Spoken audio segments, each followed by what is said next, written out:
All right, wonderful. So, yeah, so I'd like us to at least try to get through the parks and then the community development recommendations. Transportation infrastructure is a fair amount. So if we don't get to that, we can hold off onto it till the next task force meeting. And so unless anybody's got any questions, we'll just go ahead and get started. All right, so many of y'all will recall our last meeting. We nailed down, or we spent a lot of time talking about values and doing voting. And I'd sent all this out in an email previously. And so this was our attempt to synthesize all of that into 5 values that kind of captured everything everybody said, which is equitable, enriching, safe and healthy, economically resilient, and welcoming. Again, these are everything we're seeing tonight is a draft. So I just want that to be clear. So I wasn't really intending us to spend a lot of time debating these tonight and talking about this, since we've gone over this in the past, and this was presented out to the public at the workshops this fall.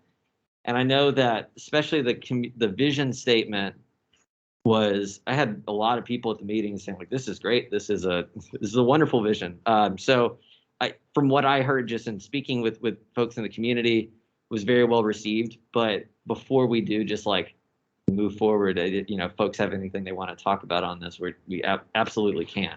So anything? Nothing? All right. Well, let's keep going. So next we got just kind of wanted to cover the focus area workshops that we had over the fall. So we had, before these focus area workshops, we actually had 4 other sessions that our department held. Two of them were at the Dallas Zoo, and then 2 of them were here at Martin Weiss Park.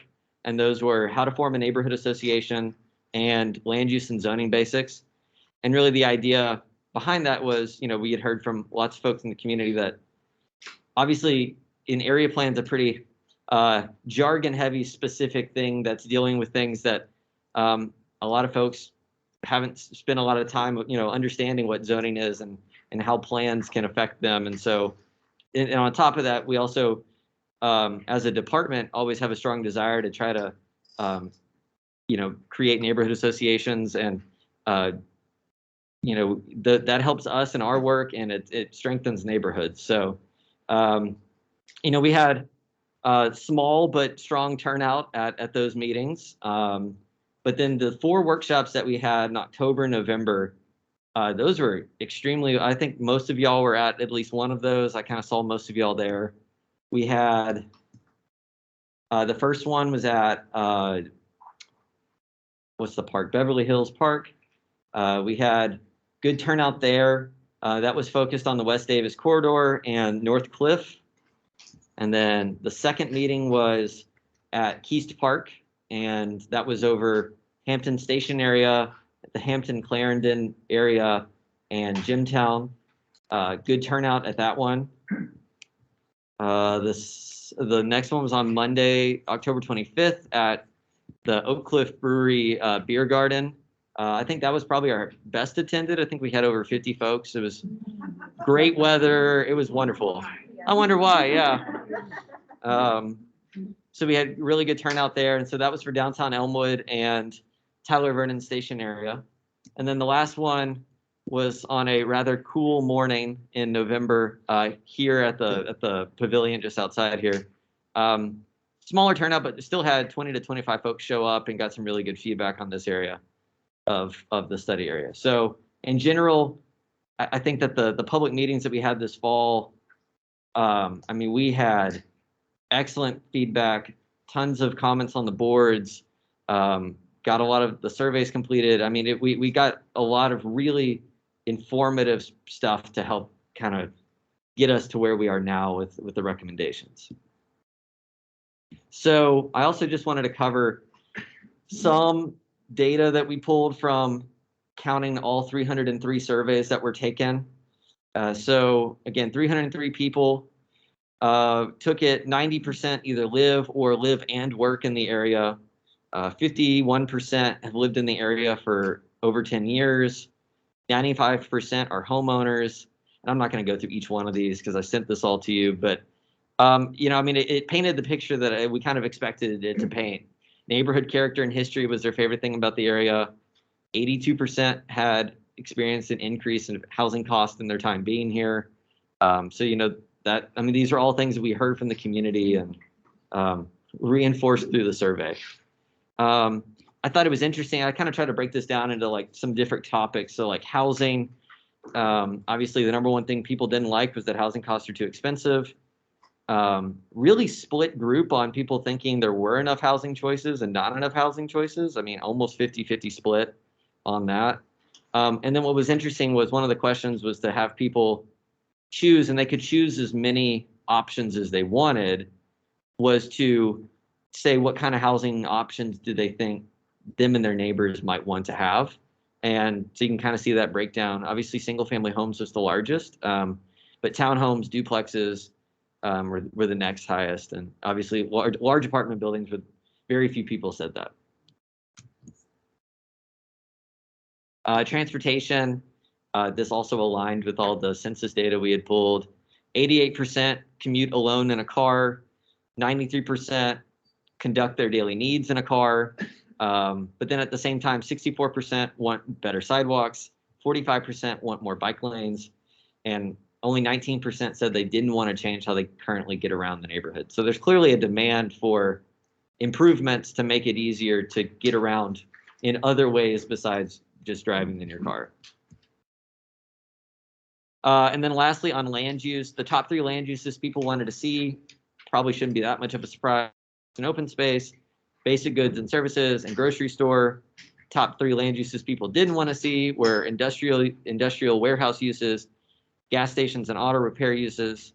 And then I thought it was interesting, offices, like just, some of it was we kind of kept it vague. I don't think that there's, you know, was ever the intent of thinking like office parks, but just thinking about office as a use was something I think there was not as much support for. I should say number 1 and number 2, industrial warehouses and gas station auto repair, scored really high. And then offices was 3rd, but substantially lower. Restaurants was right behind it, but it was a much smaller percentage of people who identified those. 71% want more trails, 48% want a dog park. So that kind of leads us into parks and open space recommendations. But yeah, questions, sorry. Real quick, I just can't recall. The survey didn't ask income or nationality or primary language, did it? It did not, correct. So some of those questions are things that we, for our Forward Dallas comprehensive plan update, we have asked. It's all anonymous, and we're only using it for like internal tracking to make sure that we're being equitable and the groups that we're reaching out to. We've never asked income, but we are asking age and ethnicity. It's one of those things that if I could go back in time, I probably would have added that to the survey just so that we could have collected that feedback and kind of seen a cross section. Anecdotally, of the 303 that were conducted, 24 or 25 of the surveys were Spanish only. The rest were in English. That being said, we know that 51% of the folks in West Oak Cliff, English is a second language, but that doesn't mean that they might not have taken the English survey either. So it's kind of hard to know. But so there's that. Any other questions, comments? All right. So brings us to draft recommendations and kind of where we're at in the process. So y'all seen this before. We've got the values and the vision that are kind of I should probably flip this because they're the bedrock upon which all this sits. So I should, it's a bad graphic in that sense. But so we've got the 4 main frameworks, which are land use and development, inclusive community development and quality of life, parks and open space, and transportation and infrastructure. Tonight, if we're lucky, we'll get through the 3 on the right. I definitely want us to get through parks and open space and community development. Sorry, yes. So parks and open space, just kind of I guess I'll start with my task after all of the meetings was to essentially synthesize a couple thousand comments from the community and parse through what was reasonable. You know, some ideas are obviously not reasonable. Some of them are things that, you know, I put on paper, met with the Parks Department and said, well, here were some ideas, and they, you know, just not feasible from the Parks Department perspective. But by and large, you know, they're kind of tended to be themes. And so that's kind of where how I created these 4 objectives, which was there's obviously a desire for in neighborhoods and in some of these commercial corridors and stuff, smaller parks. We know that there are areas. Yes. I'm interrupting you, but I don't see that you have mentioned the Trust for Public Land Cool Schools program here. Did you? Yeah, I did. Yeah, it's number 2. So we'll get to that in a second. Because on top of meeting with Parks, I also met with them and had a good call with Robert Kent and his crew. So, so there's a desire for parks where there are no parks today, and we know that through some of Trust for Public Lands research, the goal for the whole city through adopted city policy is to have everybody in the city live within a 10-minute walk of a park. And there are areas in West Oak Cliff that are definitely that, and some that are definitely not. In the middle of the area along Hampton Road is actually the area that is the furthest from parks. So we know that that's an area that is probably the most in need of some sort of open space. All that to say that obviously there's not a lot of vacant land in West Oak Cliff, and the Parks Department's budget for land acquisition is small. So you know, it's going to require creativity on what that looks like, and so we'll get into that in a second. One that, you know, I think aligns with that idea of just wanting more open space, but maybe wasn't explicitly stated by people in the community is this idea that that Barbara just mentioned about public school sites that the Texas Trees and Trust for Public Land are doing their Cool Schools program, and Salazar Elementary is already one, and there's a couple other that are tentatively in their pipeline. And so, was that? Yeah, that's one. And so these are, you know, essentially, since DISD property is public, a lot of these playgrounds are essentially not open to the public most of the time. And there's an opportunity to really think about the school sites as parks in weekend hours and off hours, and also thinking not just about recreational opportunities, although that's obviously some of it, but also thinking about the ecosystem services and just functions of open space that they can provide. So a lot of what they've done at the sites that they've chosen so far is plant like 100 trees, some pollinator gardens, things like that. Yeah. Stockford is on the list, and they've already started. I didn't realize about Ella Donald. That's good. That's the newest one.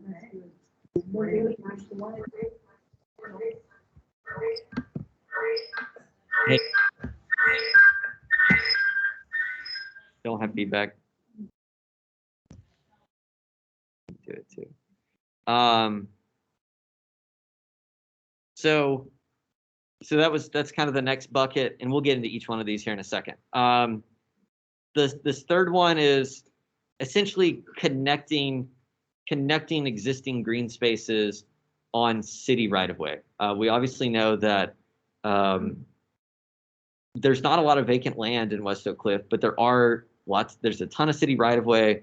There's some other right of ways that are controlled by like DART. And so how can we think about those as part of an ecological network a little bit differently than maybe we have historically done?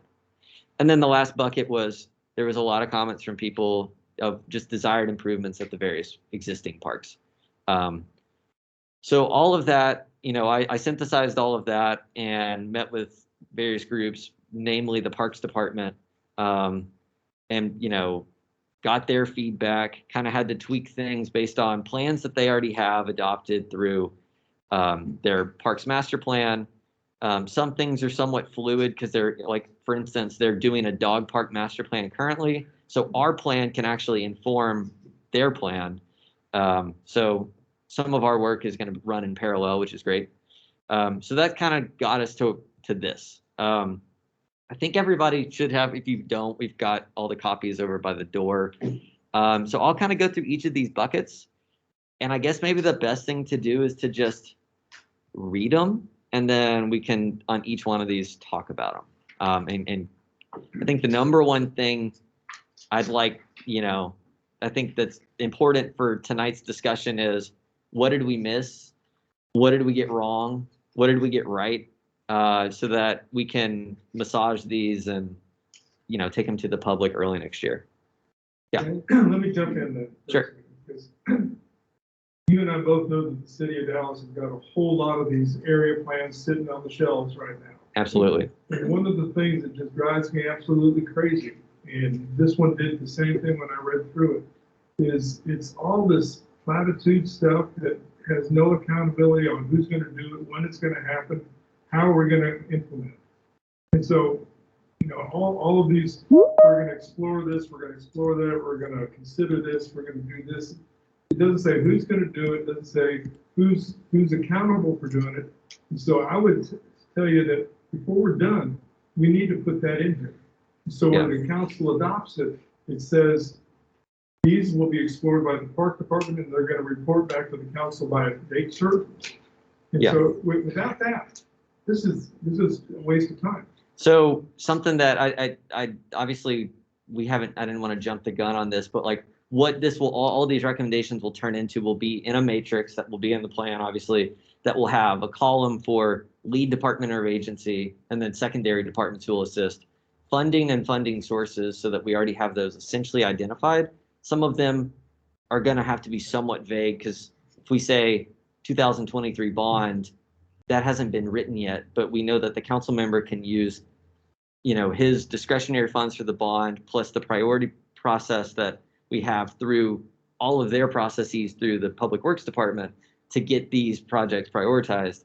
But at the same time, I think you bring up an excellent point, which is achieving all of this in a short-ish time horizon is difficult, if not impossible, because there's limited money. And I mean, if all the city's budget was dedicated to do all of this, we could make it happen. But obviously, we got 375 other square miles to deal with. So some of the additional thing that I think the task force, y'all as a group, can debate and use this process for is to determine what are your priorities within these lists, so that, if on each one of these buckets, if one or two items really stand out and the others you're like, yeah, in a future world that would be great, but like that's not a big deal, that helps us to then work with those, the specific departments to really identify exactly where money's going to come from, work with the council member's office to say, okay, these are the priorities,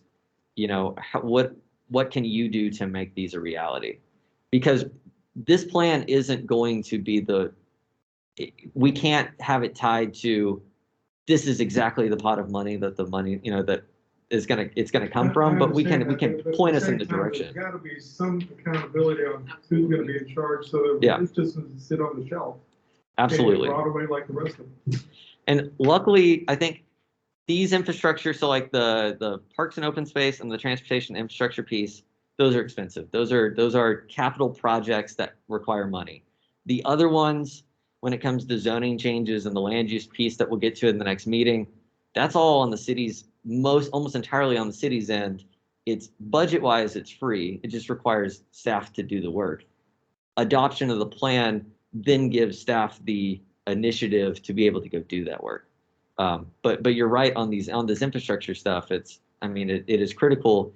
And again, I just want to emphasize that like everything that is on here because it's already been vetted by departments that said this is feasible, we can prioritize it, and we're interested in working to make this happen. And Bob, I'll just add, planning and urban design is going through a complete reorganization right now. And with that, this is Monique, by the way, because Yolanda asked that we mention our names so that they get people on the phone can know who's talking.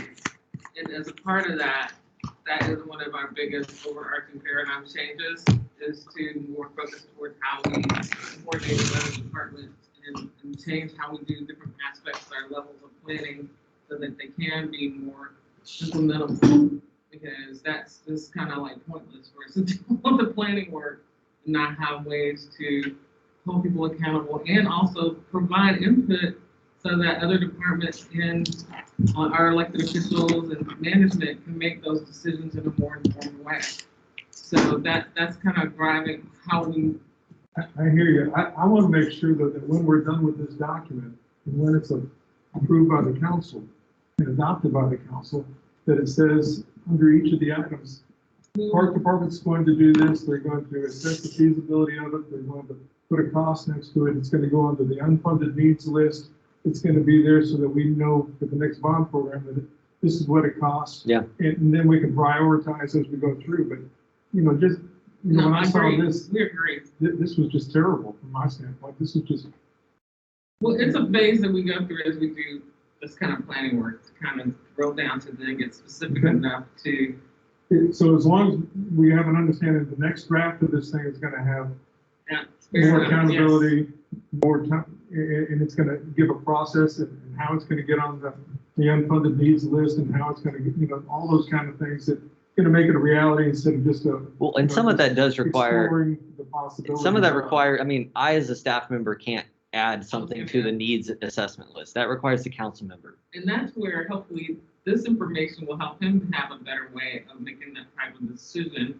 And you guys can help facilitate encouraging that decision making to be prioritized around this kind of input and the effort that was made to develop this. As a former council member, though, in order to make those kind of decisions, you got to have some hard numbers, and you got to have time frames and that kind of information, so that you know whether you can put it on a bond program and actually do it.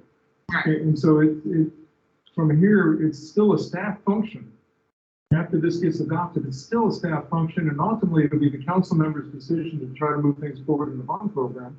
But we've got to have something in here that says if the city staff is going to do X, Y, and Z, and they're going to make that assessment, they're going to put the number next to it that says this is what it's going to cost, and they're going to put it on the list so that when the bond program comes, we as a community can lobby the council member, and the council member has information to make that decision with. Yeah. If we don't do that, then the council member doesn't have a prayer. Well, I'm just agreeing with Bob because the park department, I've been 8 years on the park board, and we have a bunch of master plans that we've paid a lot of money for. Sure. That we never had the money to implement. So he's right. We really need to focus on this. And thank you for bringing that up. No, I agree. We totally agree. It's frustrating to us as well as staff because we don't want to have you do this effort, and we do all of this effort on our part to have it not be covered. Yeah. Because I mean, our job as in the planning department isn't implementation. It's creating the vision to then have the other departments go implement. And so, we don't like delivering plans that sit on the shelf. I mean, because Dallas has a bad track record of that. So we can really take this seriously and have residents, stakeholders help us to, convey that that's what we need to have happen.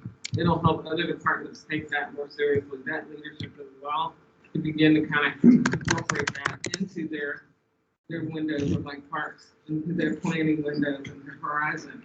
Because, they'll go, well, we already are we don't have any space for 5 years, but it's a matter of shifting them as well. And that's why it's so important to get it in here specifically, because you don't control the other departments and you can't tell them what to do. But if the council adopts it and says thou shalt do it, then there's a little bit bigger club behind it than just saying, wouldn't it be nice if? yeah, and I mean, some of that is purely a matter of one, how we word it, and two, wording it in such a way that it is specific in its actions instead of some sort of broad put a plaza wishfully here kind of thing.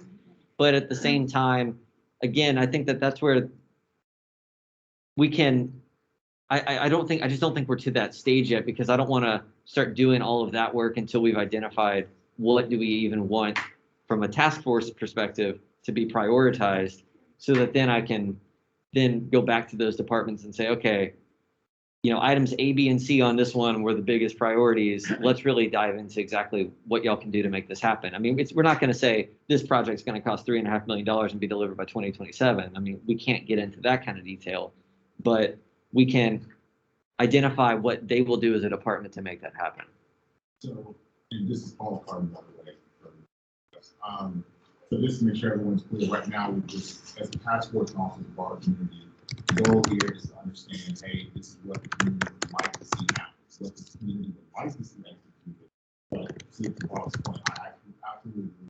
We also need the actual, here's how we're going to go about executing.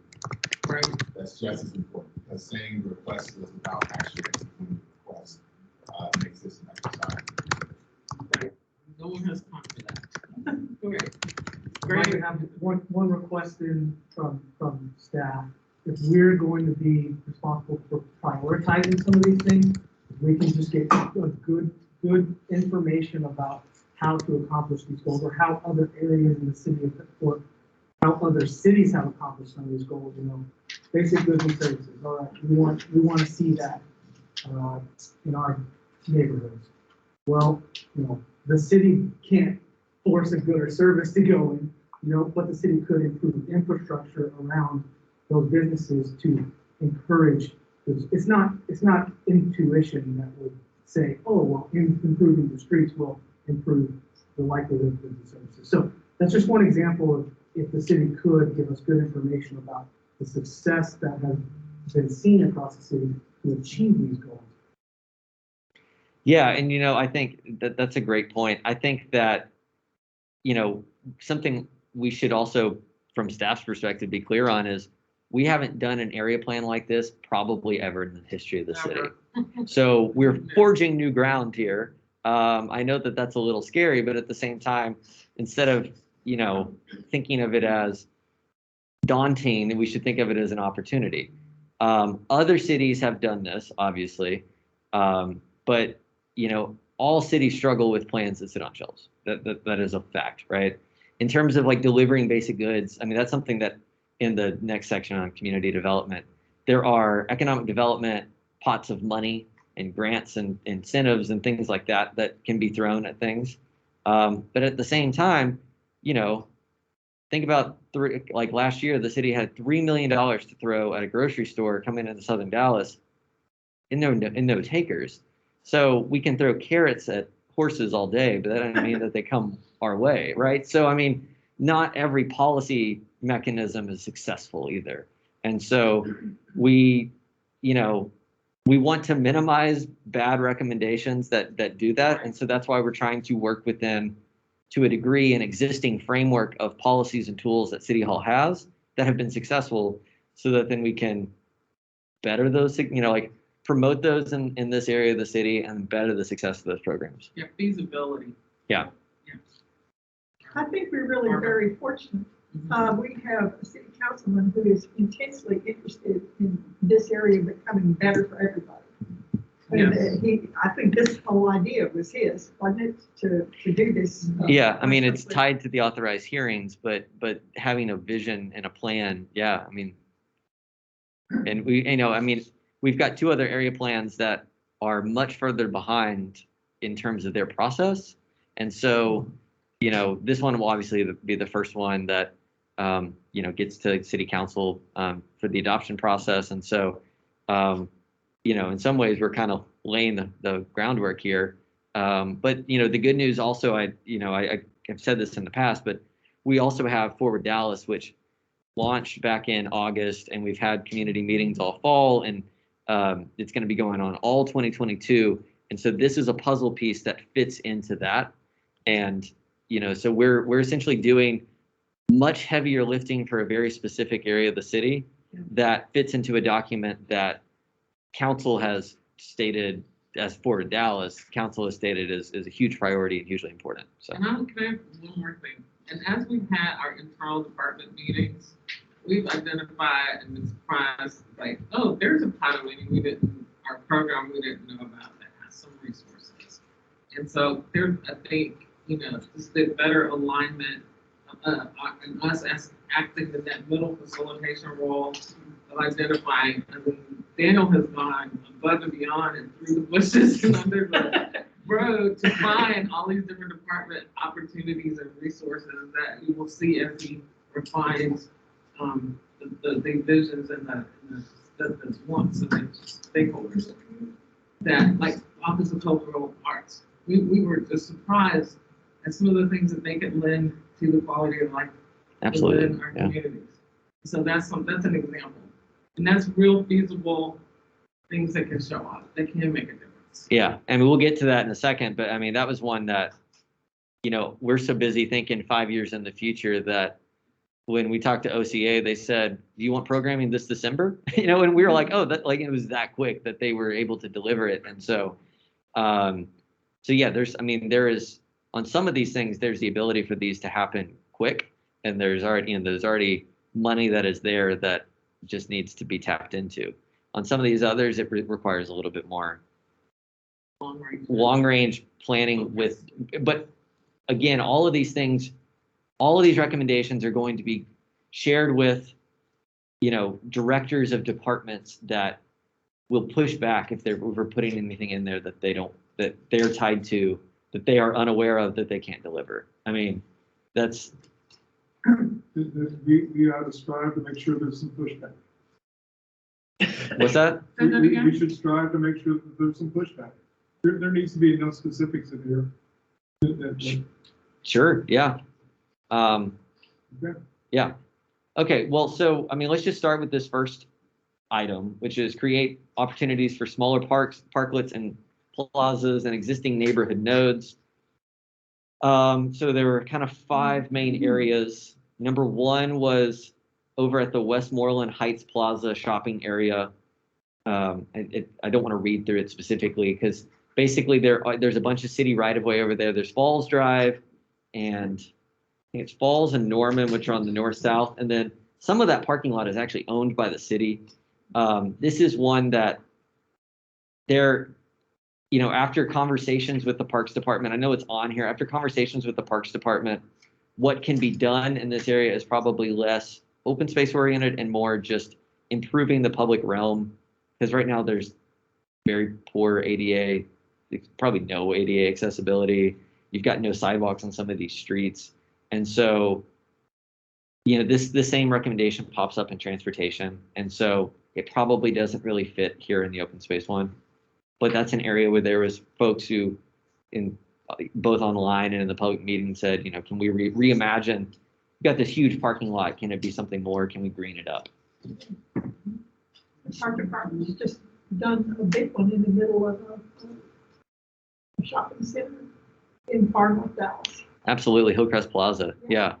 So that was something I think, like, in the back of my head, I was thinking about is there's examples in the past of, in the city, that was an incentive deal that the city essentially gave money to help make that happen. So the Parks Department used their funds to acquire land to pay for the park. The city, the economic development threw money at it. And so that could be an opportunity here. If there was it would require the property owner adjacent to be interested. And so that's one that I think becomes a little bit more challenging for this plan. It's still a good idea. The Trust for Public Land in the past has bought land for the park department until the park department could find the money to pay them back. Mm-hmm. So that's a partnership that has worked at the West End Park, for instance. Yeah. And they're there, and they want everybody to be within 10 minutes walking of. So we approach it. Yeah, and that's the next recommendations, just identifying kind of some of those opportunities with existing parks and schools, but they may have pots of money. And I actually emailed Robert today, so I can talk to him, and we can, once we get past this meeting, I can come back to him and say, let's talk shop and see where there might be some money that y'all can help with. Where was this project? The green space and the shopping center? It's at Hillcrest and Arapahoe, I think. It's With way north, yeah. So I'll just read through the other four, and then we can kind of talk. Explore opportunity to create a plaza or public gathering space on vacant property near the intersection of Hampton and Clarendon. There's some vacant land there that folks in the community said, wouldn't this be great if this was a plaza or a garden? C, explore opportunities for creating a small public plaza, playground, or community, it's supposed to be a community garden. I didn't finish writing that. Community garden at the North Cliff Neighborhood Center. What that one would be is there's some city right-of-way that is, it's just a wide right-of-way for a narrow street. And so that on top of some vacant land around there, what opportunities might exist to use some of that to create some green space? Number 4, partner with DART to provide a public park or plaza as part of the redevelopment of the Hampton DART Station property. The Hampton DART Station, some of you may have seen in the paper recently, it was one of 4 or 5 stations in their property with a parking lot there. It was one of 5 stations in the city that DART and the city reopened up the interlocal agreement to explore opportunities to get some development on some of these parking lots. So Hampton was one of a couple stations. So this would be done in conjunction with development, whatever that development might be, leveraging some of that land for some public green space. And this is actually the area of all of the areas in West Oak Cliff that is the furthest from a park, is right there on Hampton, like basically Hampton and Wright.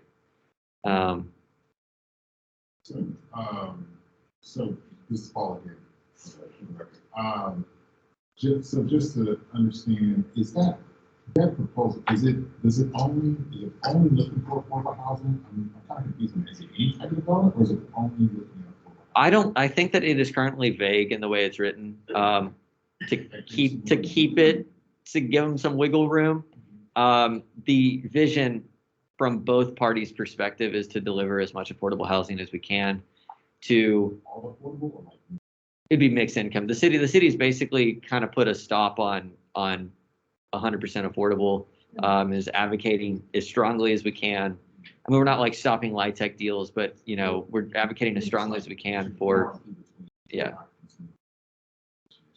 absolutely. Other thing, just from execution action items, and Yolanda, I know you're relatively close to that station, but there's a park fund, right? And we're doing development, we try to contribute in some form of fashion. We can either pay into trees or something, which I have other feelings about. Regardless, there's money we have to pay for parks, trees, mitigation. Could it be possible to make some trades with some of the zoning and say, give it a specific target that the park would, the funding for those tree mitigation, park mitigation will specifically target a park, say the start on the property, right? That gives the city and our complete control over how to build the park and a direct source of funding and how to create something. Yeah, that's an excellent idea. I mean, again, something like that might require, it's easier on the sites that are already up for the authorized hearings because we can write it into the zoning code. Use theirs, write it into their zoning. But for the Hampton Dart Station, that's a PD that's currently tied to a parking lot as the development plan. So like regardless, they have to open up that zoning. So there's an opportunity to include that. Absolutely. That's a great idea.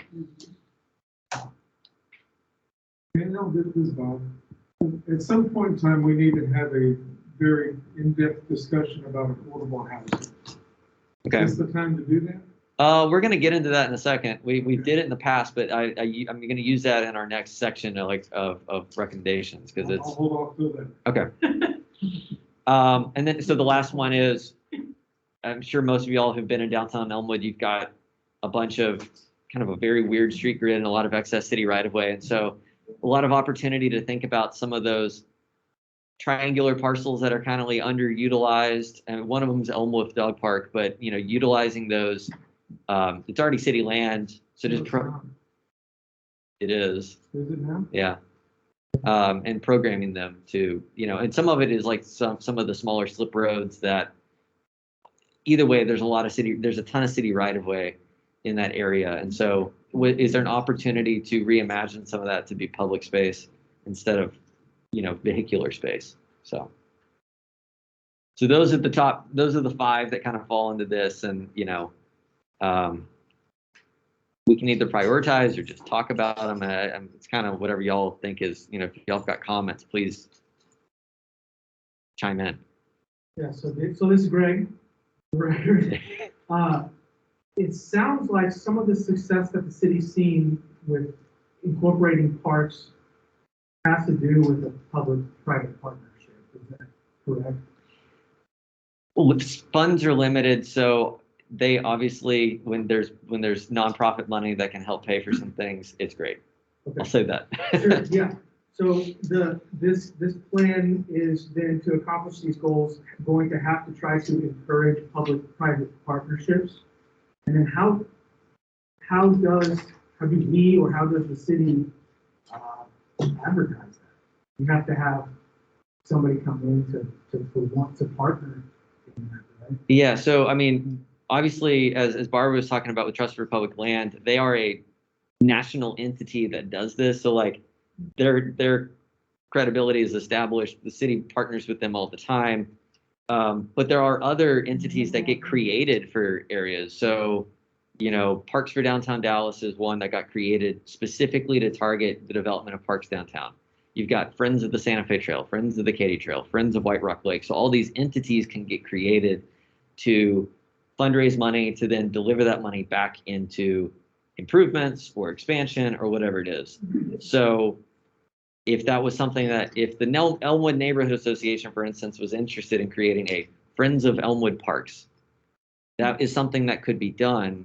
That's not something that the plan in theory could make the recommendation to work with the neighborhood association to create that as like a recommendation. But the action item would fall on the neighborhood association to deliver that, because the city can't force that nonprofit to get created. I'm just throwing out an idea. There are no specific nonprofits in this area. Like Yes, there are. Friends of Oak Cliff Parks. Okay. Yeah, we've been in existence for nearly 20 years. We sunk a pile of money in Good to know. I didn't know five that. parks in North Oak Cliff. Okay. And the area actually was. Is Friends of Oak Cliff part, do they work on like establishing new parks? I know they're like super big into. No, we have spent the last 20 years digging up the flower beds and planting in Peach Springs, Lake Pleasant, Sandwich Park, and East Conservation. Yeah, because when we started, there wasn't a cent in the budget for plants of any kind in the park department budget. Yeah. There's 12 Hills Nature.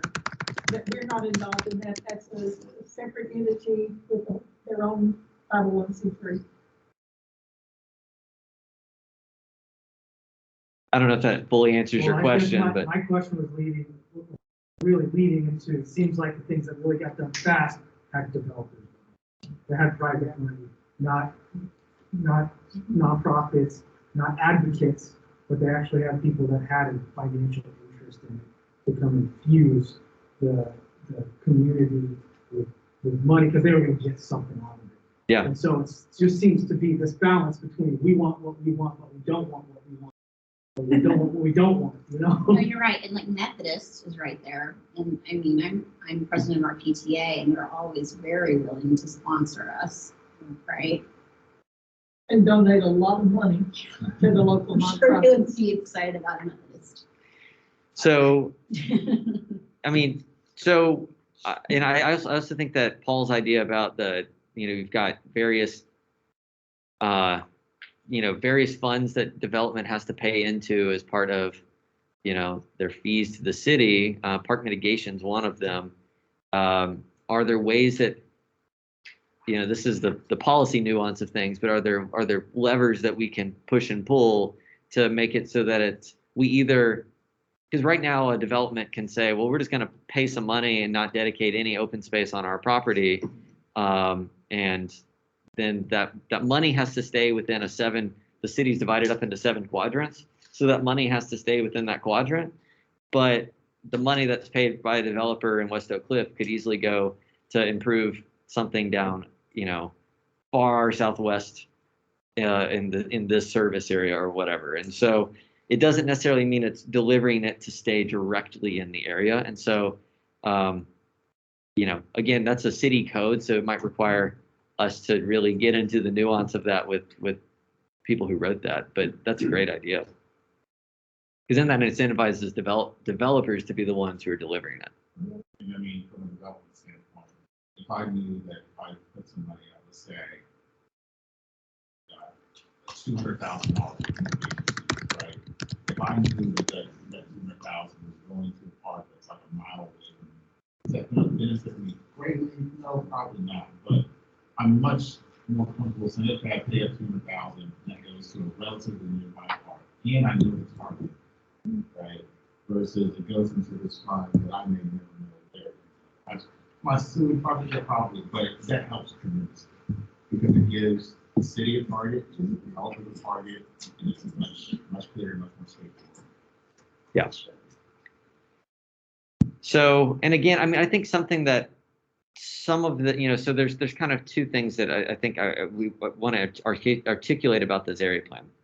Some of it is the purpose of this plan is to deliver a vision. There are action items that get us to that vision, but there is articulating the vision itself, which is we want more parks and open space. We want plazas and improvements in the public realm and all of that stuff in various areas. And maybe some of that doesn't become a specific action item because we say that is a big ticket item that we can't achieve feasibly in a short term, but it's important to us. On the other side, then there's specific action items that we can say, all right, in 7 years, this is what we can do because we've got bond money, we've got X, Y, and Z. So just kind of want to explain that a little.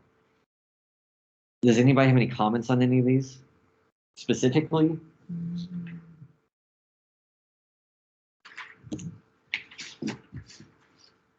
So on the reimagining public right of way, Letter A? right?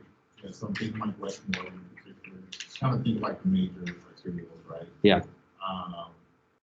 Just asking, I think one of the things we get more feedback from the community is what kind of right of way are they community wants, right? Yeah. There's a difference between like the main street downtown type right of way, like sidewalk, versus the West Village versus kind of a Bishop Avenue. There are different ways to do a nicer right of way.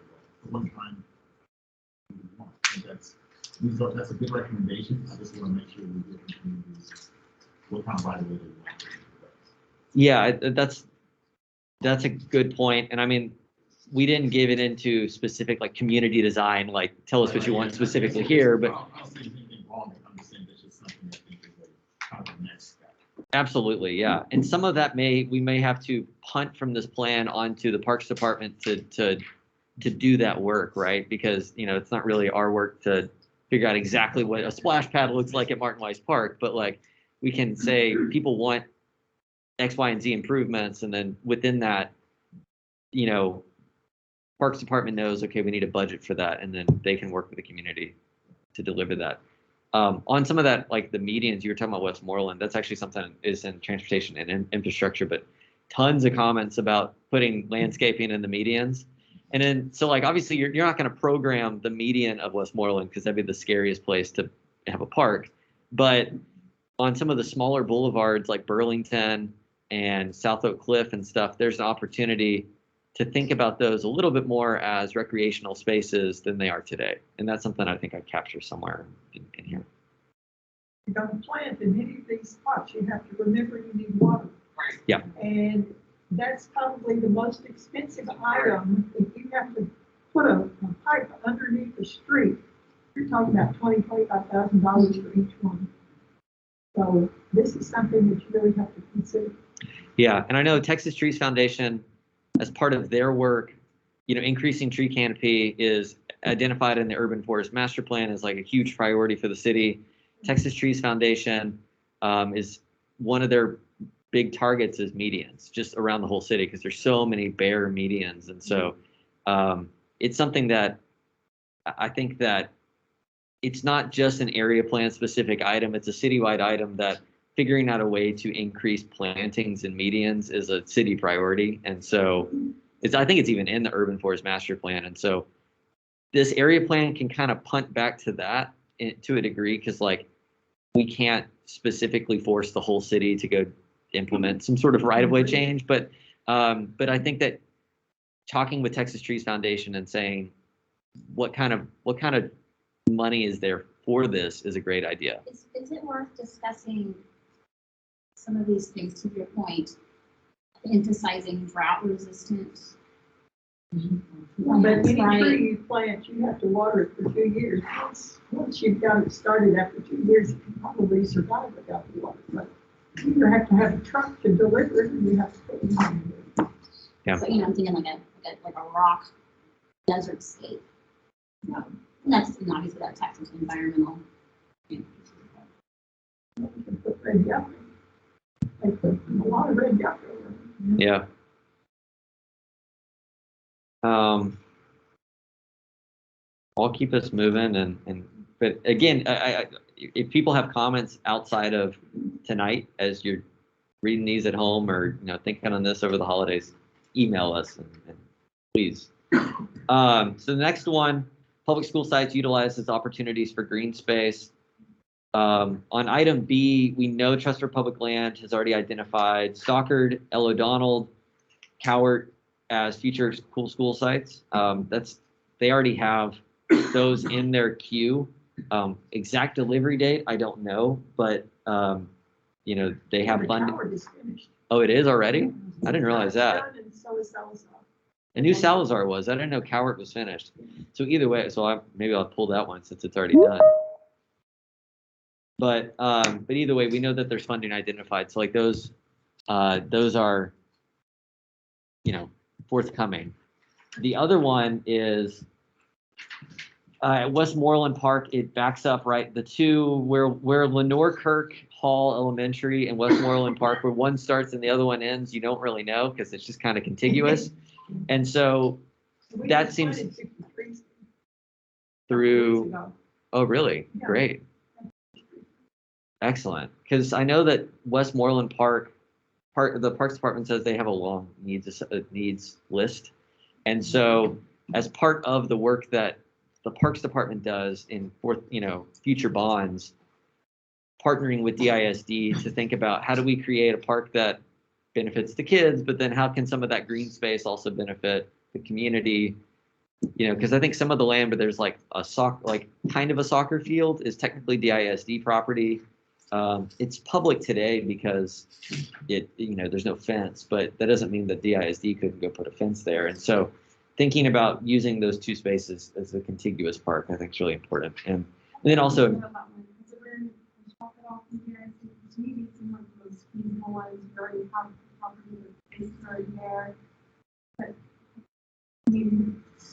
Steve or anybody says, we want to be conforming, because I do live close to one of the soccer fields, and there used to be a fence with a block on it, and it's just torn off.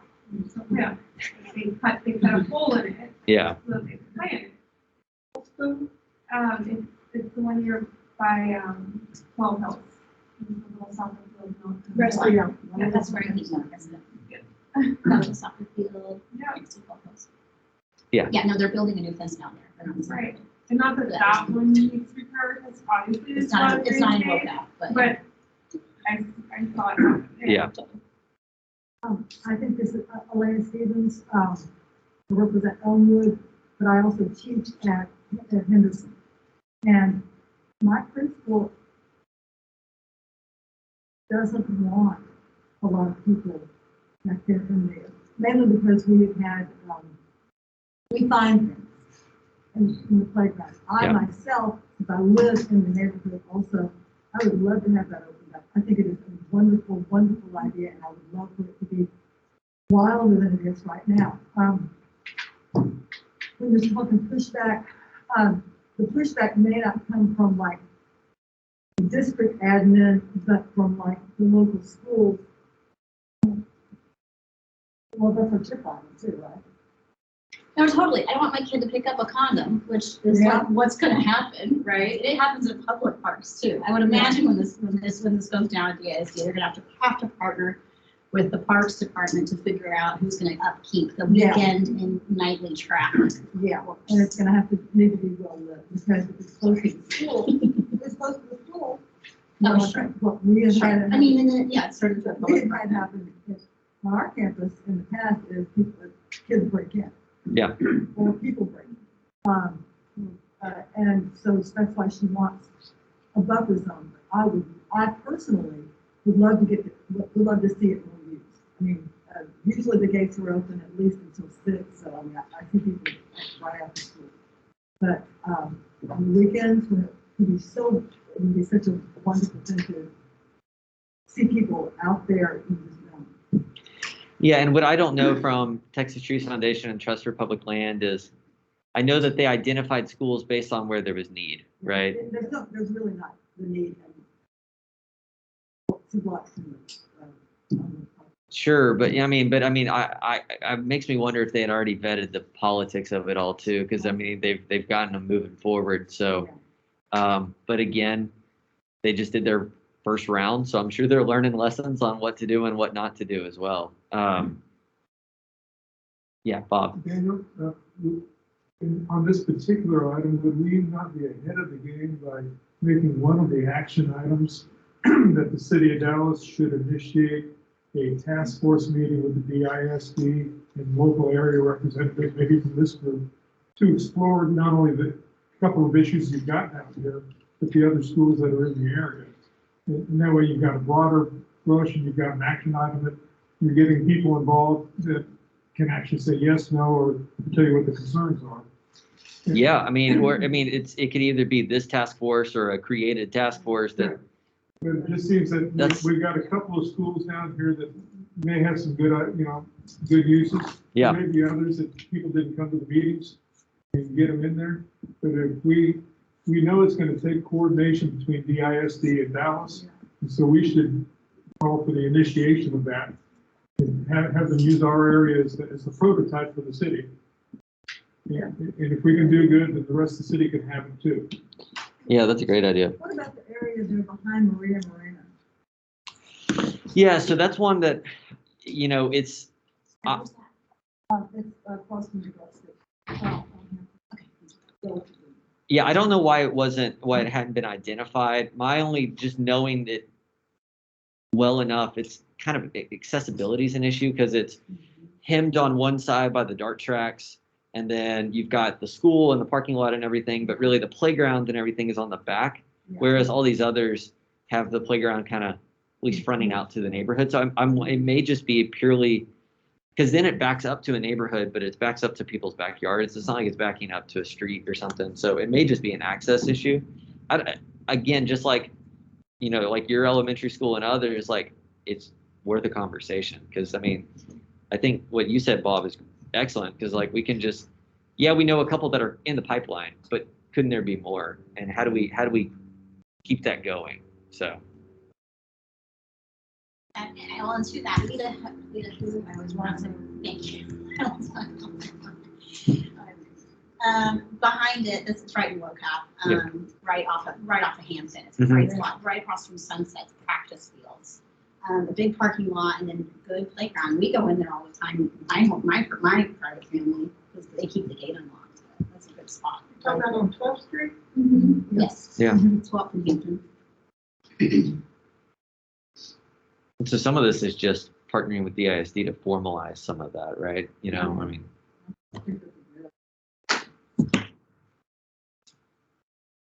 All right, next bucket. So this is the green linkages, utilizing city right-of-way wherever possible. Good news is the city controls all of this. Item A is a priority and to the council member. It is a priority to the Parks Department. It's a priority of the neighborhood. So I think all of those things make it a premier candidate to be a premier bond project.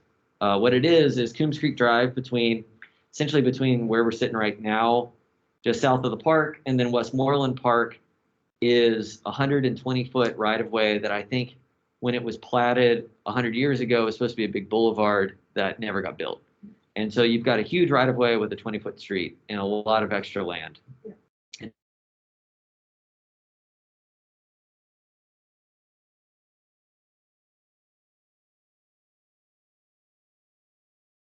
Safe walking paths, biking paths, and a little bit of programming, whether it's just sitting areas, fitness stations, all that kind of stuff. Gardens, things like that. So that was something that every person who's come across this, people have presented the idea, but the Parks Department was already thinking about this idea. So there's a lot of positive momentum on that one. Item B it's a pretty specific one. Again, this is just something that folks said. You've got where Edgefield and Elmwood Boulevard hit. You've got this slip lane that's a full road that is currently kind of an unnecessary street, let's call it, because you could just go another 100 feet and take another right turn and you're there. And so it's right on the Elmwood Greenway. Closing it down to traffic from a traffic function standpoint would be fine. Is that a priority? I don't know. We can talk about that. Item C, as I mentioned, Burlington, Plymouth, and South Oak Cliff Boulevards, you got wide medians that are currently either unlandscaped, unprogrammed. And so what opportunities exist to utilize some of those boulevards to be something? Now, some of that would, require the neighborhoods to take initiative on, whether it's, we've got like a momentum, it's called Momentum program through transportation, which essentially they take over the landscaping and say, okay, we'll keep it maintained and we'll program it, and we strike an agreement. So some of that's really the onus is on. I think it's an excellent idea, but it's really on the neighborhoods to initiate, and we as a city can support it. There are a lot of trees available from the Dallas Reforestation Fund that are used in these momentum agreements. Yeah, free trees. They're free to the neighborhoods. Yeah, it just requires people to go water them. Yeah. So. Is But information about that online? It is, yeah. I mean, I don't have it. I can share it with everybody later. You have to sign a contract with the city that you will maintain the trees that you get for 2 years.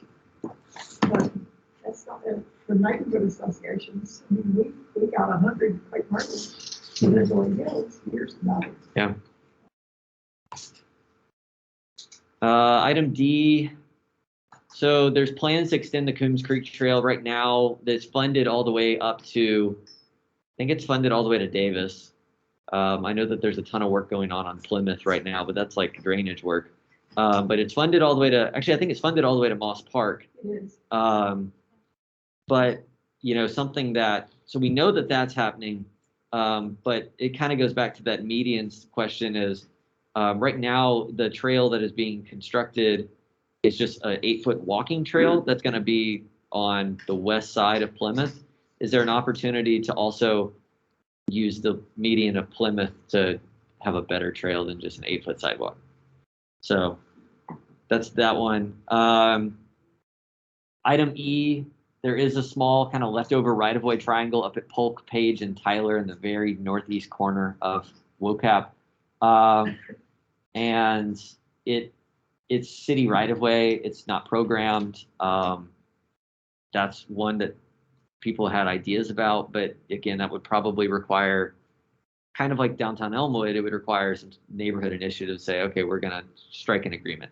So some of these may want to get consolidated into either ones that we know people really want to do and there's initiative to go do it, or just kind of keep some of these vague and say that, the specific on the location, but that the party in charge would have to be the neighborhood association with support from the city and not the other way around. And then the last one's kind of a catch-all about when we think about street reconstruction projects, which there always are street reconstruction projects in the city. And we identify a lot of places where we need street reconstruction in the transportation section, which is to think about integrated stormwater management and low impact development practices like rain gardens to promote sustainability. It's a pretty high level one. that essentially is, it gives, I mean, in some ways it gives city staff the tools to work with consultants to say, you need to prioritize this when we're pulling together contracts for street reconstruction projects. So, all right, so comments on these. I probably should have asked this sooner, but when you say programming, you're talking about like structures or something like that, civilian or benches or something. Yeah, and I think, you may be limited in a median on like what kind of physical vertical elements you could put from like a safety standpoint. Although like you could do like monument signage probably, but like a full pavilion, no. But I mean, so it'd be things like water fountains or benches, lighting, a gravel trail, something like that. I think those are all achievable. I think when you're getting into like performance spaces or something, might be harder. But yeah, I mean, and some of that's just going to depend on the street itself, the dimensions, and convincing the public, the public works and transportation department that people aren't going to drive into it and die. I often find that engineers are concerned about that. So, okay, well, moving on to the last. Sure, yeah. Maybe this is a question for Barbara, just because I love it. Do you get on the trail system that the park department has so far? Is the Coons Creek Trail dead end at Moss Park, or is it meant to go beyond that? Well, eventually it will go beyond that, but right now the funding ends at Moss Park. Okay, so has it been planned or designed? They have a dashed line on a map of where they'd like it to go, and they have no funding available, and they don't even really know the best path, because when you get in North Cliff, you get to pretty narrow streets, and there's not a real clear path to connect Moss Park to Martin Weiss Park, which is kind of one of the recommendations on the bike network, is to think about Superior to Clarendon, that stretch, because it's basically the west road on Moss Park, to think of that as an improved, even if it's just an improved, make sure the sidewalk's strong and that you've got either bike lanes or bike facilities on that street. You can almost go to Pierce, and then that way you're going through the North Oak Cliff. Yeah, maybe Pierce makes more sense. But we can use this plan to identify the preferred route, because theirs is kind of just a dotted line on a map of, hey, we need to connect these, but we don't really have any real plans. So the thought occurs to me is that somehow or another, maybe we can help utilize this plan to help get it so it's not a dotted line anymore. Well, that's a big focus of the park department, to get all of these trails in place. You're talking about millions of dollars. Yeah. The next fund package. It just seems to me that from West Oak Cliff standpoint, having those trails connected is mutually important. Yeah. It is. Well, there's going to be Chalk Hill Trail. They're working on that right now, and that's going to be quite an improvement. Okay. So, is there any merit in making sure that it's noted in the plan that we need to get those connected? Absolutely. The other thing is, it's a couple of these items, as you said, there's nothing the city can really do to effectuate these. It's going to take neighborhood associations jumping forth to say, yeah, I want to take that extra space on Burlington and create that, a community garden out of it, or whatever it's going to be. But it does seem that the city could take on the role of actively reaching out to those neighborhood groups to see if they'll take those on. Right. Because the idea of just sticking those on here as ideas, Doesn't help. who the heck cares? Yeah. But if indeed part of the action was that the city will indeed take an active role in reaching out to say, yeah, you can use momentum funds for this, and you can use this funds for that, and all that. But the rest of it's going to be your sweat equity. You want to do it or not? At least it would ask the question and push it. May not get it done, Yeah, But but it's something the city could do, Sure. as Yeah. opposed to just listing it on here and it just goes into oblivion. Yeah, absolutely. And again, right now I just want to About capture sweat ideas. equity, you start talking about sweat equity. Some groups it really is an incentive, and for other groups they just turn their backs and they don't even know. There's a couple of alleys that are not paved. Mhm. Those are petition projects. Alleys. And people didn't want to pave, right? Yeah. Is that what you mean by petition? Right, No, right, you- right. But there is it's a pilot project that I think Public Works has just initiated where they're identifying 10 alleys throughout the city and they're going to be geographically spaced. So like, I know let's think of all the alleys. They're identifying 10 to convert from alleys to I think they're all unimproved, to convert them to public open space. Because there's one example that happened and it was funded through a grant that actually our department managed the grant on, but it was Cochrane Heights, so it's just kind of there between Henderson and Fitzhugh and East Dallas. They turned an old alley that connected to a school. They turned it into a really nice, well-lit path that essentially turned a very scary-looking alley into a well-connected connection to the school. So,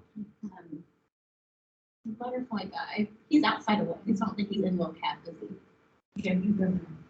I think he's north of Davis, who's not in LoCap, but that's a great example. His alley's basically taken over.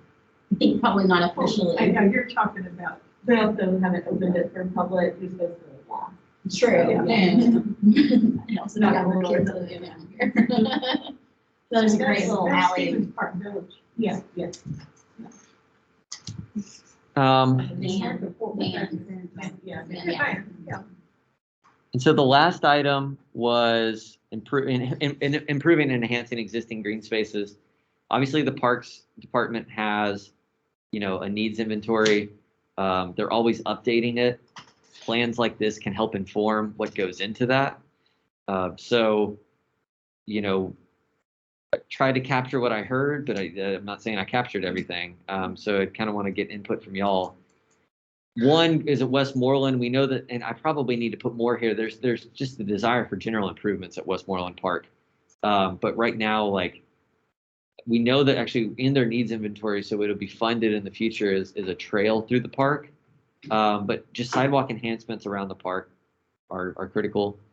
Another one is Moss Park. We heard a lot from folks in the area about a dog park, improved walking paths, public art. Thinking not just about the park itself, but then you've got kind of the block around the water treatment plant that can't obviously do anything at the plant, but thinking about the periphery, you can. And then the last one is here at Martin Weiss Park, dog park, playground facilities, and aquatic enhancements to the aquatic center, spray ground. So This could be a new place. here, oh, I didn't know that. Okay, well, Parks didn't tell me that. So it should also be noted that the dog park, we probably won't get two in this area. Like it wouldn't go to Moss Park and to Martin Weiss because they're so close. But this process, if there's one that's, and I don't think that unless the task force wants to vote on which park they think makes the most sense. I think we can leave it so that there's a desire for them at these parks, and as the Parks Department's making their dog park master plan, which is happening right now. Megan, who's like our old coworker, she's the one who's doing it. Like I'll fight her to put one of these parks, in it so that at least it gets captured, and then they have funding for that. When I think about dog park in our area, near Moss, I think of there's many families near us that use dogs for security. So for them, having dogs, dog parks, that's cool, but I'm thinking of all the families that's true for, and I hear them all the time. They have very excellent secure dogs. But I know we haven't talked much about safety. The thought, though, being behind the need or the feeling of a need for having dogs or fences in their front yard so that the dogs can go in the front yard, right, is for safety, right? And so I know this isn't the safety section, but No, and that, I mean, Plenty that's of lighting at night, obviously that applies to open spaces too. absolutely, and I think I actually captured that in the safety. It was like, just like, make sure all of the parks are better lit, because that kind of kept coming up is lack of, like, feeling unsafe at parks, and that's something that the city can obviously influence, so. Well, don't forget, the parks are supposed to be closed at a certain time of the evening. They're not open 24 hours a day. Yeah. Right, what does that mean, the lights go out? From 6 in the morning until, I think, 10 or 11 at night, depending Yeah, on what the but if there's no fence, does that mean anything to the lights go out? I just don't know. Well, quite frankly, I think that they should put a gate that would close the parks down, but I'm not ready to show them. Yeah, I think it probably would be really thin, make it good. Yeah. Daniel, you,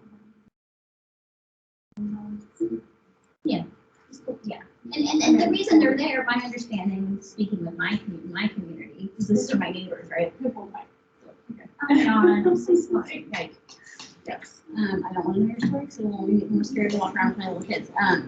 You know, it's security, and it's to a degree a cultural thing. And so I want to make them feel safe so that they don't have to rely on unsafe measures for the rest of the community, right?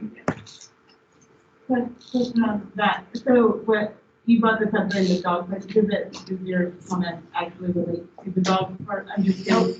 Okay. No, it just made me think about it. I was trying to figure out as well, like. About perhaps how two neighboring communities view dogs very differently in what they utilize them for. Yeah, no, And to recognize what our other community uses them for.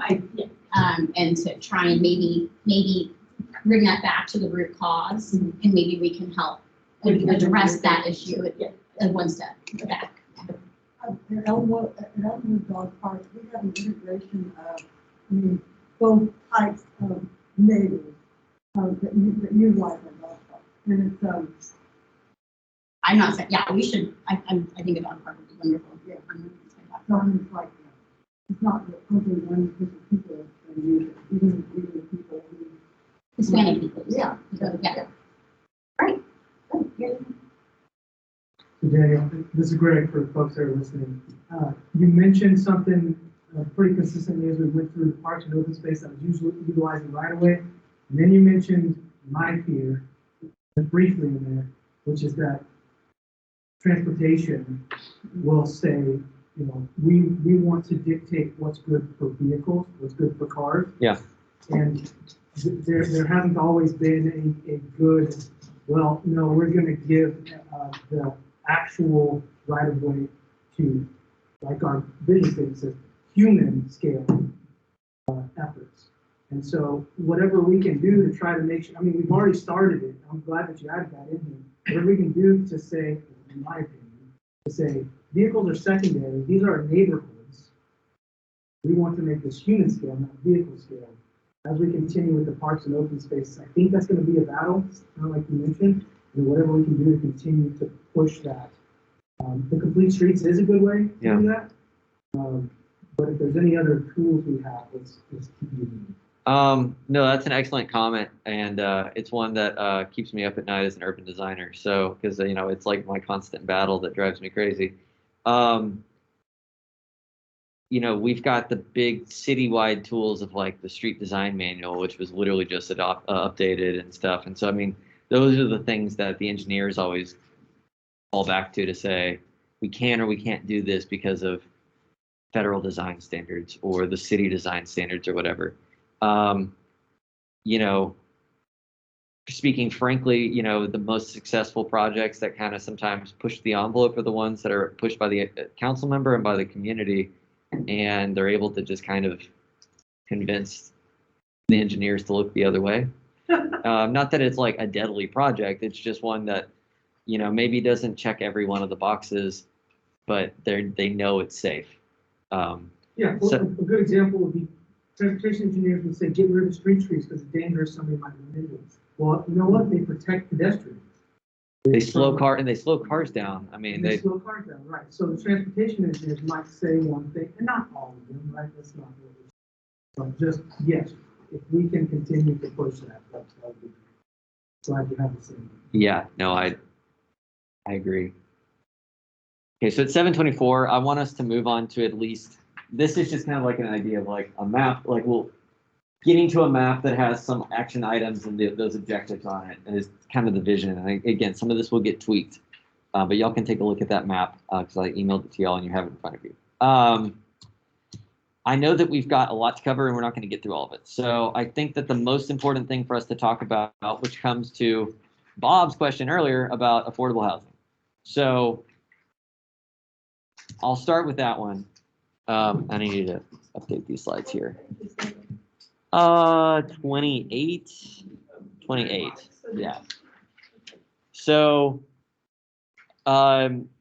obviously this was the number one topic we probably heard from folks the entire process is concerns about neighborhood affordability, ensuring that people are able to stay in the neighborhood, trying to mitigate gentrification and displacement to the greatest extent possible.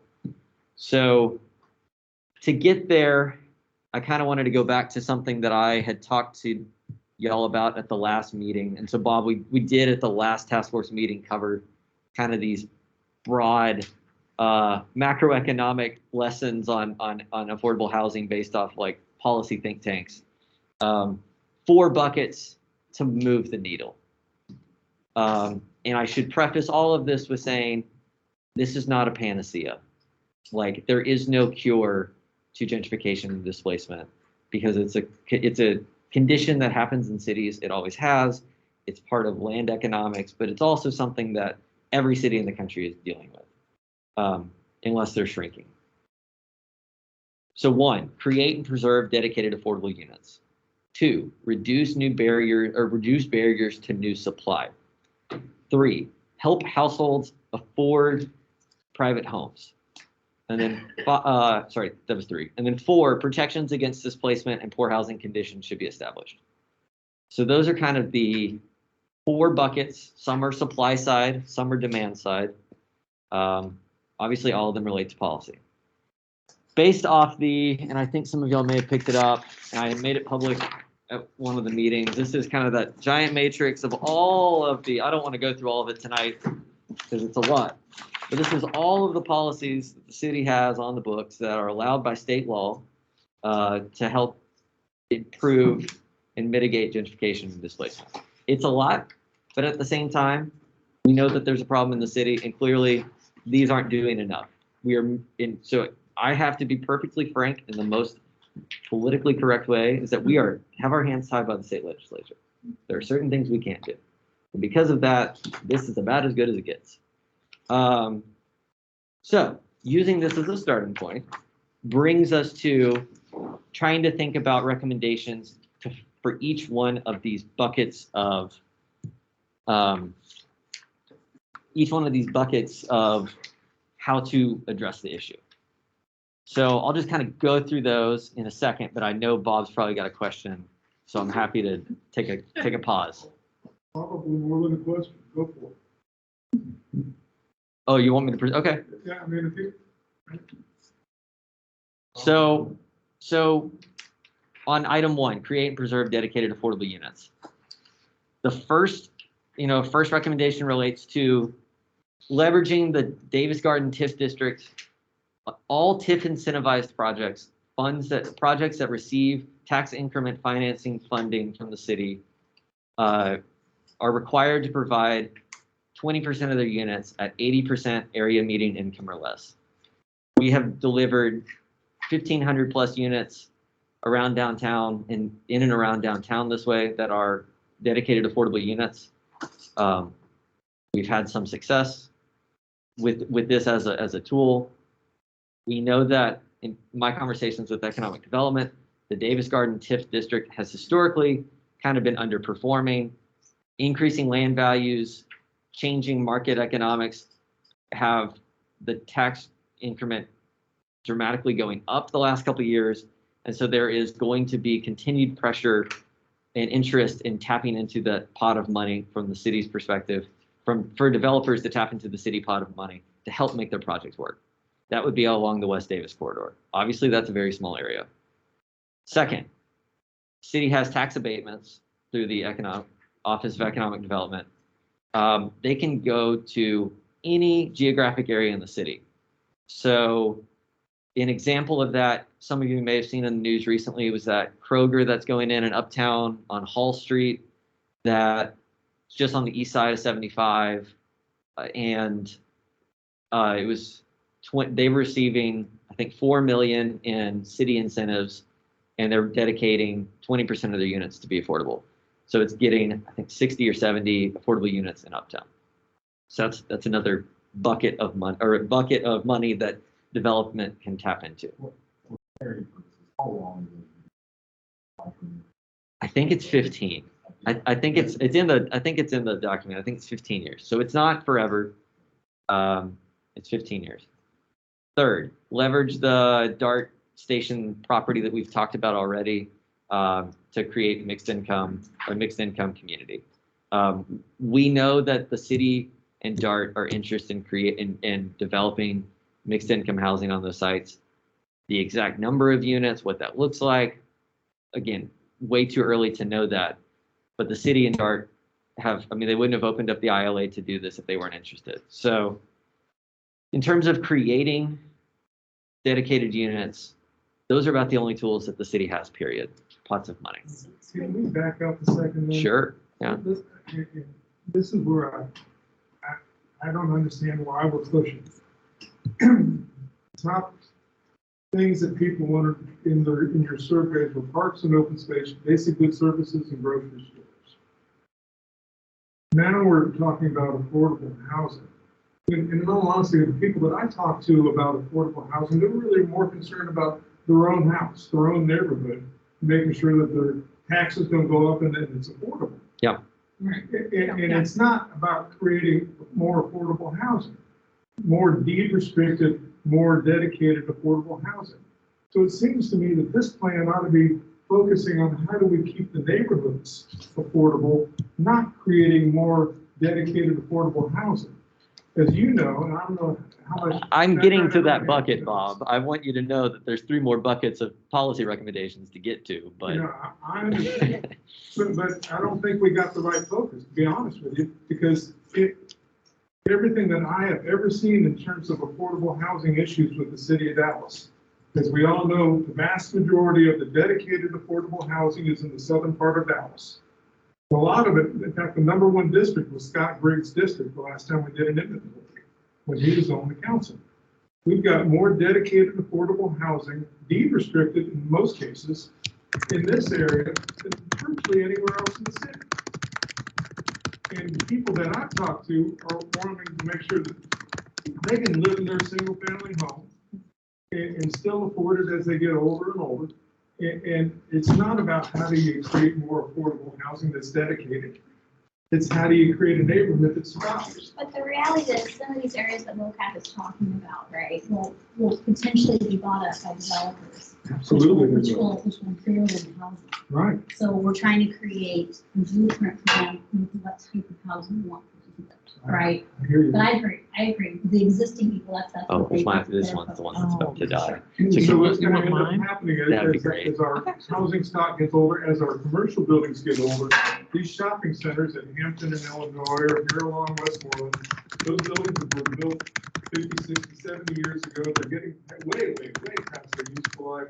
Somebody's going to come in and want to redevelop. The last thing in the world is developer wants to do, and I would assume that we want them to do that. We want somebody to come in and spend money in our community and create jobs, create tax base, create something. And the last thing a developer is going to want to do is go to the city of Dallas and ask for TIF money, ask for tax abatements, ask for new zoning, because every time that happens, it stalls the project by years, costs them $1 billion, and it makes it more and more unlikely that you're going to attract the kind of development that you want. So it seems to me that we ought to be focusing on how do we get the people the basic goods and services that they wanted and the grocery stores that they wanted. And with all due respect, I think that focusing on creating more dedicated affordable housing in an area of town that already has more than its fair share of dedicated affordable housing. And if you look at our affordable housing stock, period, it's both dedicated affordable housing and it's non-dedicated. It's the houses that we live in. And I would dare say that the vast majority of our housing stock is affordable by Dallas standards. Yeah, compared to the rest of them, yeah. And if we're going to attract the kind of retail and the kind of jobs that we want to have, we need to start understanding economics. There is a reason that Redbird Mall is not North Park. And it's because of the economics that surround the Redbird Mall area. It's the disposable income that surrounds Redbird Mall. I think that's probably a little bit of an overgeneralization. I understand it is. It really is. And I would dare say that the retail that we have in our community today is a reflection, a direct reflection of the economics that we have in our community today. If the economics, retail every time follows where the residential properties are. Well, that's been a historic process, but that It doesn't has always been. reflect the actual And so- income and the ability for folks to actually have the income to support higher level retail than the typical historical perspective on what that retail should look like. So I just think that we need to focus on the bigger picture on how do we get that disposable income in our community. And we either do it by helping our residents have more disposable income or by attracting people with disposable income, as opposed to focusing on how do we create more affordable housing in an area that already has more than its fair share. Well, go ahead, Paul, yeah. So I guess it's just to say, because I've gone through this, and first off, thank you for making this nice. It helps quite a bit. Yeah. It seems much easier. Taskforce, our goal is to help institute the will of the community. That's it. Right. Secondly, we don't really have that bad of a debt. We're not worth. I mean, we have a pretty high home ownership rates in this area, right? Most of the policies, It looks like it is. most of it is really the community's looking for defensive measures, right? They're not trying to be being offensive as in creating more affordable housing per se. Really, the affordable housing creation is primarily a defensive mechanism. So, for example, if you're in Elmwood, right, and there are renters in Elmwood, and as renters are being another buys it and renovates it or something, they at least still have an option to stay somewhere within the vicinity, right? That seems to be the general gist of what the one, as I understand it. It's primarily a defensive mechanism. Now, I understand the city is hamstrung, and this is an important thing to understand. It is quite difficult for the city in this special regard decade to create for sale affordable housing, right? The city has tools to create for rent affordable housing at 80%, and so that's possible. We do have the biggest challenge here is there's a relative lack of good sites, but it can be done, right? If you said, hey, if you asked me to say, create enough of some spots to all the renters in Elmwood or Vernon, everything along the Illinois corridor, we had enough affordable housing to account for every single renter there. It could be done, and it took a shit up. There's enough room for it, right? I think you just need to focus on really where you want it, where do you guys want the affordable housing, how much you want, and what form is a priority to you. And in terms of the single family, I think the priorities are really one thing that isn't in here, which is arguably the biggest one, are the homestead education about homestead. Yeah, that's a good one. Yeah. The homestead cap is extremely important. And then finally, for our seniors, with the senior exemptions and senior tax reform. Right. If you use those basic core tools, you can pretty much handle all the defensive mechanisms you need for these existing homes. Now, once they pass or they sell something, that's a whole other story. But the purpose of protecting those who are here today, that will get you a very, very long way. Yeah, and that's what about homeless? Then you can look at it. That's, I think I have that in there. In order to attract the kind of businesses that you want to have here. And that's the part that I'm really concerned that we haven't done, is what is the economics of our community and what is it going to attract? And I dare say we've attracted what we're going to attract unless we change. I'm curious, because we haven't heard from our virtual friends. I don't know if that. I have 2% Well, on my computer, and I'm trying to figure out a way to. Yolanda made figure some out how to comment. save I this. think, Yolanda, did she want to come off mute and say Yeah, something? Yolanda, if you have comments, you're welcome to chime in. She shook her head. I don't know that you could hear me if I did. Yes, we can hear you. Okay. Well, I was just, I was probably agreeing with Mr. Simpson, but for different reasons. I think in the course of all of our community discussions, we didn't hear people wanting a lot of mixed use, apartments with affordable housing units for a different reason. It's really about, apartments are not necessarily the path that people want for affordable housing. What was really I heard was about affordable home ownership. And so that's different. So I agree that we want to be careful about what type of housing we attract. But I don't necessarily agree that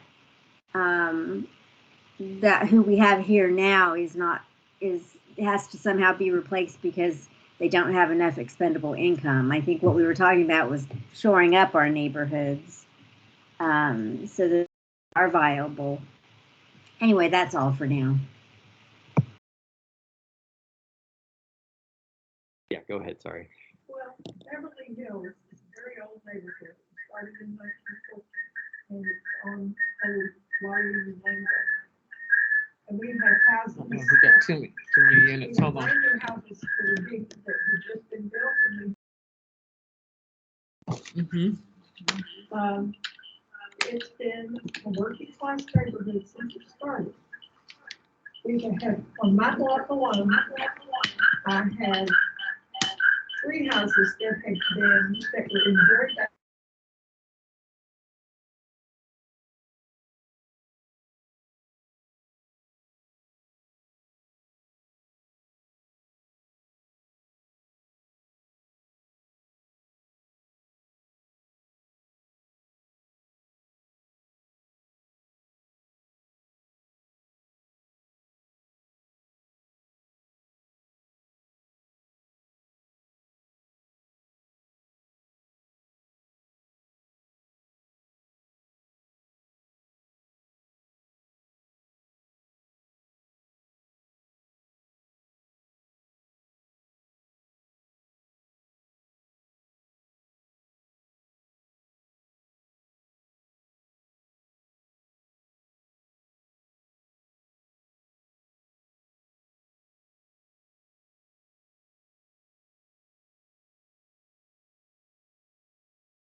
For our next session, we frame this conversation, and with land use too, it's just looking at mostly, you can argue that pretty much West Oak Cliff's entire plan is, a lot of it's really defensive, right? Yeah. It's not here's how we want to grow. I can tell you where I live in East Oak Cliff, it's more offensive. We are deliberately trying to add housing and grow so we can grow, so on and so forth.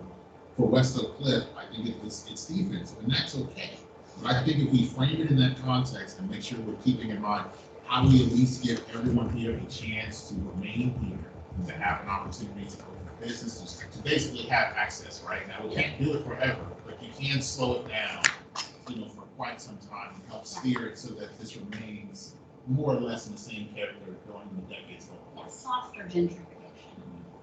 And I think that's where, again, I mean, I know that these seem like fleshed out policies, but this side of the bucket is defensive. And I think that your idea about the education around homestead exemption, senior exemption is an excellent addition. This side of the bucket, sorry, this side is offensive. And what I was trying to argue is that to successfully achieve the vision of keeping people in place, you have to have a little bit of both. Dallas is growing by 400,000 people in the next 25 years. That means that the housing market is going to continue to go up because there's a limited supply. So there is a demand for new housing. Does that mean that all the housing has to or should come to West Oak Cliff? Absolutely not. But we also know that as an area that is close to downtown, that's near transit, that's near a popular area like Bishop Arts, it means that there's going to continually be pressure to add housing in the market. I'm not saying that we have to build new housing here, but by creating, we have no dedicated units or very few dedicated units today in this area. There are some. What? Through various, they would be managed by Dallas Housing Authority. We have few dedicated units. Dedicated affordable units, like ones that are managed through some sort of government entity that says they're rent pegged at a certain amount. It's not saying that there are none of those units in this area. I don't even have a count on where those would be, and I can work on that. But moving forward, if you have dedicated units, you at least ensure that if rapid gentrification were to happen, you still have some units that are affordable at a certain amount. At the same time, I realize that those are in apartments, that those are not the types of units that people want, and that does not align with the vision. But we can't, as the city, through the policies that we have, force home sales to be affordable sales or anything like that, because it's a private to private entity sale. So. And I would just add to be a little, because we hear there are other areas that are experiencing that incredibly intense, rapid change. And even though some residents have the protections, it's so aggressive that the developers are making monster encroachment. And then until that really does have an impact on the ability to maintain that. And so I think a little beyond just maintaining status quo, but more or less also can your children and who would inherit your home, who are not going to be able to homestead at that level, be able to stay. So I just encourage to think about that a little. And to that point, another thing to consider is that, as she mentioned, her mother bought the home was like $6,000, right? Many of the homes right now are like 250 to 300,000. Oh, across the street. Right. They're quite homogenous. Now, one thing to keep in mind, based on what we've seen so far from the community vision, is what becomes a starter home in the future, right? At the rate you're going, my children would not be able to go to West Oak Cliff and look for a starter home for their first home, not in a single family house, because a single family house would frankly be too expensive. So if they wanted to own something, well, we really don't have any townhomes. We don't have any condos. You don't have any duplexes, no condos, no those other impulse type products that you might want to be. It's kind of like if you take like a ladder or steps to, you like kind of, it's one thing to go from the ground to a couple steps up, but eventually, at the rate we're going, you're gonna have to go from the ground to 5 steps up. And unless you have someone literally lifting you up, like parents or down or something, right? You're not gonna be able to make that jump, and that may go against the intent of what you want to achieve in your community. So one thing to look at is that from the offensive side of things, right? Not that you're doing a lot of it, they say, okay, well, where do we want to create the new version of the starter home, right? Maybe it's not directly affordable housing or income restricted. Maybe it's something that, how do we encourage small block home development or townhome development? Those are probably the 2 best means. Probably, if I had to guess, the townhome. I have that on here, right here, by the way. That is essentially the starter home of that community, right? You can't go from no home to 800,000 home instantly, right? What you do is you define a condo, but mostly you find a $300,000 townhome in that community, and then you trade up to maybe a smaller house, and then you get into that larger house. Yeah. So. thing that I think we should include here that people don't know about is Community Reinvestment Act. I applied about the first Yes. one bedroom, one bath. Someone told me about it and I did, this is great, I could be paying hundreds of dollars less to buy than to rent. And especially, I think it's covered by most of this right now. Yeah. Letting people know you can get it somewhere, 0 to 4%. Yeah, that's a good point. And you know, the city also has, I'll go to it real fast. The city also has home buyer assistance programs and stuff. So there's like federal dollars, there's city dollars, there's a lot of assistance out there. But you still be able to afford, if the house is 350, 400, you can't, you know what I'm saying, you can't qualify for that. So that's the thing, you just have to think about this. I encourage you just to think a little beyond today. And I should also say that, I mean, if these recommendations were to move forward and be adopted, it would be the most comprehensive list of affordable housing recommendations the city's ever put together in a document. That is where we're at. I mean, that's how far we have to get as a city to have an effective policy to move the needle, right? And I mean, even if you do all this, you're not going to stop the problem. You're just going to make it, as Paul said, so that hopefully somebody's children can be able to afford to live in this neighborhood in 25 years and call it home, depending on, no matter what the unit looks like. For what it's worth, a couple issues. One is I'd be glad to share with you the list that the city prepared for the affordable housing by district. Can you send that to me? Yeah. It's right there, we can make copies of it. Sure, It's yeah. done in 2012, so it's a little dated. But other tools that we need to explore, especially to help stabilize the existing communities, one is utilizing TIF money as new developments come in. Let's say if somebody comes in and redevelops that shopping center on Westmoreland. It's most likely going to get redeveloped with at least a strong residential component, because they're going to want to do that to maximize their income. Create a TIF, use the TIF funds to help offset the extra costs of the taxes that are going to go with the increase in values for the neighborhood around it. You can focus on single-family owner-occupied houses, but you can use those funds, and it's still legally used to help offset that. It's something I wish we had done, in all honesty, up around Bishop Arts. When we did that, There is a TIF we district created a there. TIF, but we aren't using it to offset the taxes, and then that's really the thing that drives people away from their $6,000 home. All of a sudden, they're paying $15,000 in taxes every That's year. right, that's right. You know, I have people call me saying their taxes are now $30,000. Yeah. You know. Well, the other that's a thing, $1 billion house. That's- No, it's not. the other tool that I've seen that has been very useful, and it's one of the tools that helped start Winnetka Heights before it was a historic district. First Texas Savings came across with a program that focused strictly on Winnetka Heights, and it was they provided money to purchase and to renovate houses there. And they did it at below market rates. And from their standpoint, they got a whole lot of loans. Winnetka Heights got a whole lot of development, and their collateral increased in value. So they were in a lot better position. So I would encourage us to explore doing that kind of stuff, because in West Oak Cliff, there's a whole lot of areas that could use some renovations. And so it's not money that the city's going to have.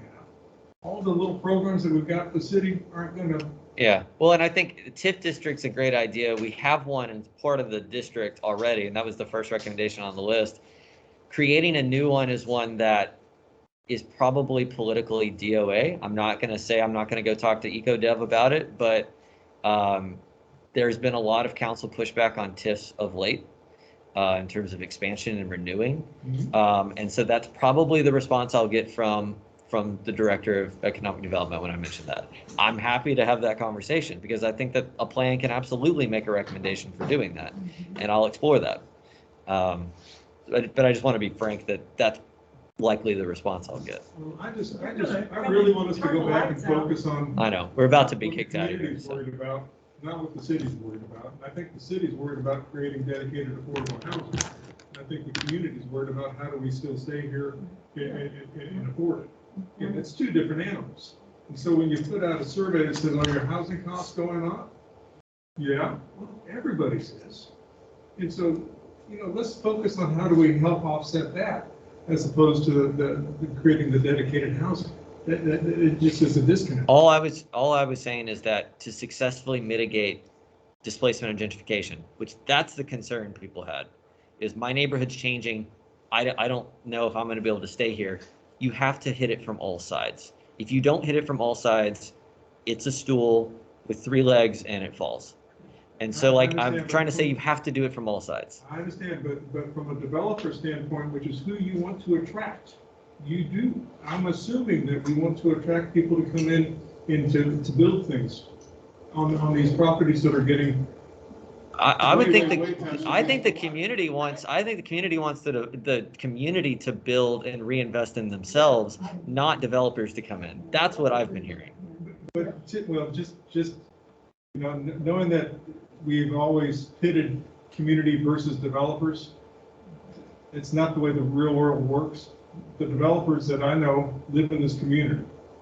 And so I would think that we would want to take an aging, dilapidated structure and replace it with something that's going to last for a while.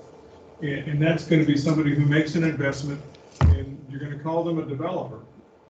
And try to give it it's not a nasty word. You want somebody to make that investment.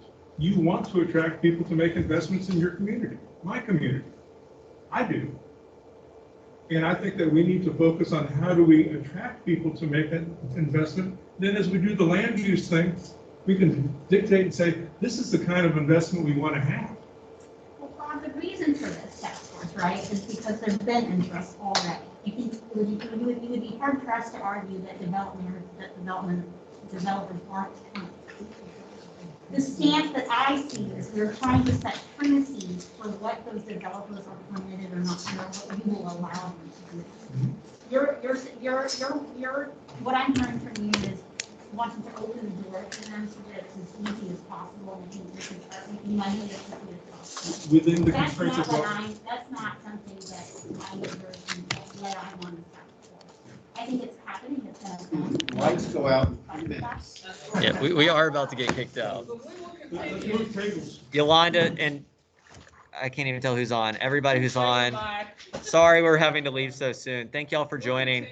We do have a meeting on January 10th. So everybody have a good holiday season though. You too. Thank you. Bye-bye. Thanks for joining, y'all.